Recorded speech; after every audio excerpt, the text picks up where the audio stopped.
How much are we even borrowing to do this deal?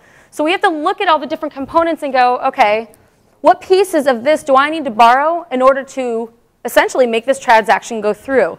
Well, first and foremost, and we haven't figured this number out yet, but we are going to have to borrow the purchase price, right?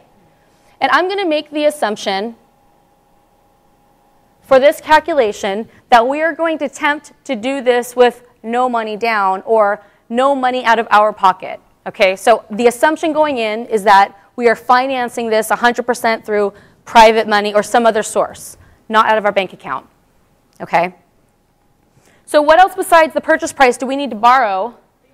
Okay, so to not be out of pocket. That's right, rehab. And what else? Holding costs.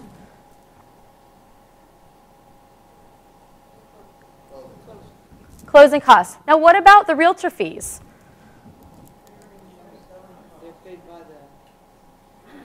Yeah, they're in the selling costs, but why don't we have to borrow the selling costs?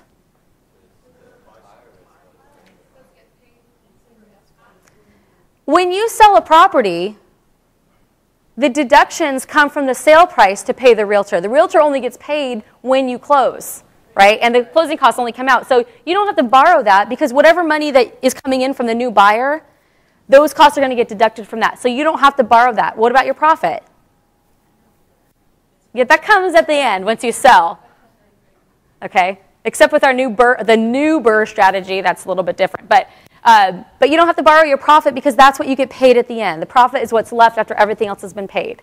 Okay, so the only pieces we need to borrow are the purchase price, the rehab, the holding costs, and then the initial closing costs on the purchase side.